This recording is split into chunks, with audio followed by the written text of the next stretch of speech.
दोस्तों एक special topic और बताना चाहूंगा आपको, difference between the cooperative society and NGOs. हालांकि मैंने बहुत पहले एक छोटी सी वीडियो बनाई थी कि कल मेरे पास एक क्वेरी आई थी और एक कंसल्टेंट ने मेरे से पूछा कि सर हमें ना फार्मर की एक सोसाइटी बनानी है। और वो कंसल्टेंट कंफ्यूज था कि whether it is a NGO, whether it is a cooperative बननी है। तो मुझे लगा कि उन्हें ये भी नहीं कंसेप्ट क्लियर था कि भाई हम कोऑपरेटिव सोसाइटी और एनजीओ में अंतर क्या है। तो मैंने सोचा मेरे जो फॉलोवर्स हैं, क्योंकि मेरे जो प्रैक्टिकल केस आते हैं वही मैं आपसे शेयर करता हूँ, तो आज मैं इस वीडियो के थ्रू आपको ये बताने वाला हूँ कि क्या कोऑपरेटिव सोसाइटी एनजीओ होती हैं और एनजीओ और कोऑपरेटिव सोसाइटी में कुछ अंतर होता है या नहीं होता। जिन्होंने मेरे सेशन करे होंगे, जिन्होंने मेरी ट्रेनिंग ली होगी, 2 दिन की ट्रेनिंग या 1 दिन की ट्रेनिंग, उन्हें तो मैंने ये कंसेप्ट बिल्कुल क्लियर अच्छी तरह से बहुत सारे एग्जांपल देके बताया था कि कोऑपरेटिव सोसाइटी किस तरह से होती है और एनजीओ किस तरह से होती है, और कोऑपरेटिव सोसाइटी एनजीओ का पार्ट है नहीं है। कोऑपरेटिव सोसाइटी एनजीओ का पार्ट नहीं होती। काफ़ी सारी बुक्स में काफ़ी सारे कंसल्टेंट को लैक ऑफ इन्फॉर्मेशन की वजह से वो ये कहते हैं कि कोऑपरेटिव सोसाइटी भी हमारा एनजीओ का पार्ट होती है। नहीं दोस्तों, बिल्कुल भी नहीं होती। एनजीओ का पार्ट बिल्कुल नहीं होती। मैं आपको कंसेप्ट बता दूंगा, आपको भी क्लियर हो जाएगा।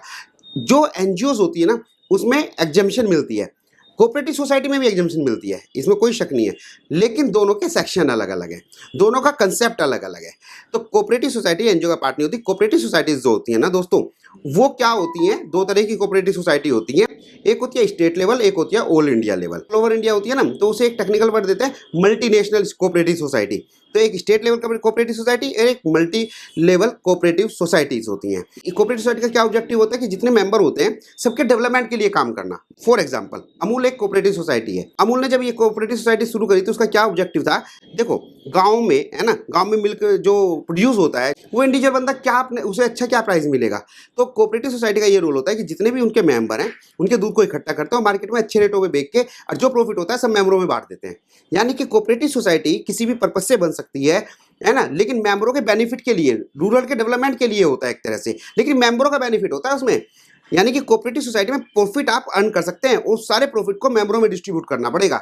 बिल्कुल अलग कंसेप्ट, जस्ट अपोजिट है यार, है ना। लेकिन एनजीओ में आप मेंबरों के लिए कुछ नहीं कर सकते, लोगों के लिए करेंगे, मेंबरों को छोड़ के लोगों के लिए करेंगे। तो दोनों डिफरेंट नहीं हो गए।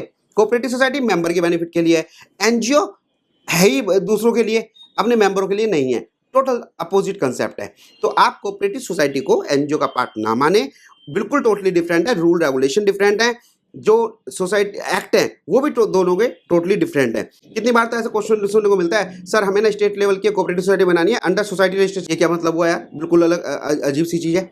आप क्लियरिटी रखिएगा, कोऑपरेटिव सोसाइटी के एक्ट अलग हैं और एनजीओ के जो एक्ट है वो अलग हैं। कोऑपरेटिव सोसाइटी का ऑब्जेक्टिव बिल्कुल अलग है और जो एनजीओ का ऑब्जेक्टिव है वो बिल्कुल अलग है।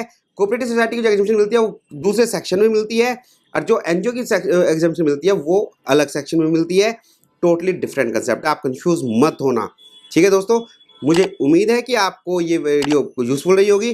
फिर मिलते हैं नई वीडियो के साथ। इससे रिलेटेड आपका अगर कोई क्वेश्चन है तो आप मुझे SMS या व्हाट्सएप कर सकते हैं। Thank you so much.